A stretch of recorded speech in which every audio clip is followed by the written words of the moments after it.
नमस्कार दोस्तों, एक बार फिर से स्वागत है आपका हमारे चैनल अकाउंटेक्स सॉल्यूशन में।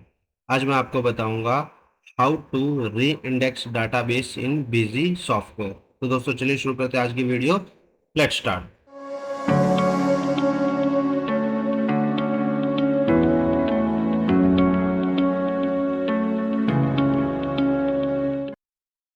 दोस्तों सबसे पहले बिजी ओपन करते हैं।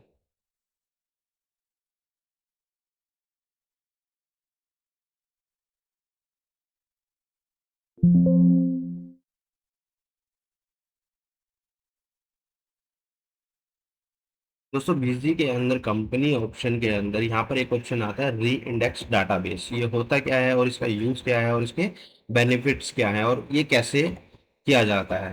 दोस्तों री इंडेक्स डाटाबेस का यूज जनरली अपने डाटा को री इंडेक्स करने के लिए होता है, सीक्वेंस में करने के लिए होता है। आपका कोई डाटा है और आप बिजी के अंदर लगातार 2 साल से 3 साल से या लंबे टाइम से बिजी में अकाउंटिंग करते आ रहे हैं। और जैसे कि आप भी जानते हैं कि हम जब भी बिजी के अंदर अकाउंटिंग करते हैं तो एंट्री को कई बार नया भी क्रिएट करना होता है और कई बार एंट्रीज को मॉडिफाई करना होता है, डिलीट करना होता है, कॉपी पेस्ट करना होता है, डुप्लीकेट करना होता है।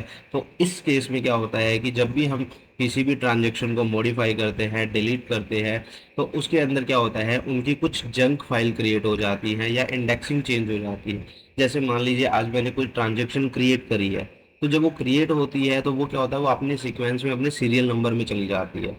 लेकिन अब मान लीजिए कोई ट्रांजेक्शन मैं पुरानी मॉडिफाई कर रहा हूँ, तो वो क्या होता है कि उसकी एक फाइल, एक लॉग क्रिएट हो जाता है कि ये एंट्री पहली बार क्रिएट इस डेट को हुई थी और मॉडिफाई आज हुई है इस डेट में। तो इस तरीके से जितनी बार भी कोई एंट्रीज को डिलीट क्रिएट किया जाता है, डिलीट किया जाता है, तो उनकी एक टेम्परेरी फाइल्स की लिस्टिंग क्रिएट हो जाती है, जिसकी वजह से हमारा डाटा इंडेक्स में नहीं होता, सीरीज में नहीं होता, वो आगे पीछे होता है और वो चलता रहता है। तो उसकी वजह से हमारा डाटा कई बार लंबा या बहुत ज़्यादा डाटा हो, बहुत मल्टीपल ईयर का डाटा होने की वजह से हमारा डाटा स्लो हो जाता है, हमारा डाटा लोड लेने में टाइम लेता है, हमारी बिजी स्लो हो जाती है। तो उसका कारण यही होता है।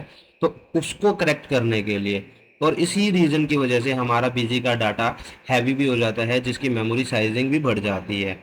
लेकिन री इंडेक्स करने से वो प्रॉब्लम सॉर्ट आउट हो जाती है।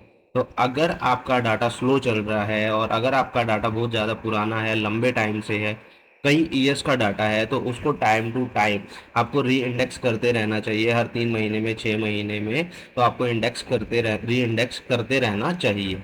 लेकिन याद रखें, जब भी आप डाटा को अपने को, उससे पहले बैकअप आप जरूर ले लें।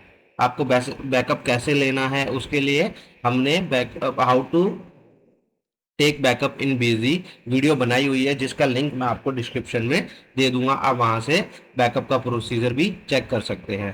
तो दोस्तों यहाँ पर आपको री इंडेक्स डाटाबेस पे क्लिक करना है। जैसे ही आप क्लिक करते हैं तो यहाँ पर आपको आपकी कंपनीज की लिस्ट दिखा देगा कि आपकी जो जो भी कंपनी है, जिस भी कंपनी का आपको री इंडेक्स, या मेरी ये कंपनी है एक्स वाई जेड, इसके अंदर डाटा मेरा सिर्फ 1 ईयर का है, तो इसको री इंडेक्स करने की ज़रूरत नहीं है, क्योंकि इसके अंदर 1 ईयर का डाटा और ज़्यादा साइज भी बड़ा नहीं है और ज़्यादा पुराना भी नहीं है। लेकिन अब एबीसी एंटरप्राइजेज है, ये डाटा मेरा 5 ईयर्स का डाटा इसके अंदर है। तो इसमें 5 साल के अंदर ना जाने कितनी मॉडिफिकेशन हुई है, ना जाने कितनी अल्ट्रेशन और डिलीशन हुई है, तो जिसकी वजह से ये डाटा हमारा इंडेक्स में नहीं है। तो हम इसको क्या करेंगे, हम इसको इंडेक्स करेंगे। तो इंडेक्स में एंटर मारेंगे तो यहाँ पे आपसे पहले पूछेगा कि before starting this operation we advise you to take the backup of your data.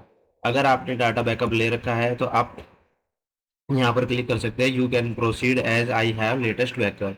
और अगर आपके पास बैकअप नहीं लिया है आपने, तो cancel this operation so that I can take backup. तो ये आपका यहाँ पे कैंसिल कर देगा और आपको बैकअप लेने के लिए बोलेगा। अब हमने बैकअप इसका ले रखा है तो हम एंटर करेंगे और यहाँ पर क्लिक करेंगे proceed as I have the latest backup, okay पे क्लिक करेंगे। तो अब ये दिखा रहा है proceeding to reindex data for the financial year 20 और 21। ये हमारे फर्स्ट ईयर से री इंडेक्स करेगा। ओके, ये देखिए अब इसने हमारा फर्स्ट ईयर का री इंडेक्स कर दिया है। अब ये नेक्स्ट ईयर के लिए पूछेगा, अगेन आपको ओके करना है। ओके, अब ये 22-23 के लिए थर्ड ईयर के लिए करेगा। ओके, फिर फोर्थ ईयर के लिए। इसमें जितने भी आपके डाटा के अंदर ईयर्स होंगे वो उतना ही बार आपको री इंडेक्स करना पड़ेगा एवरी ईयर के लिए।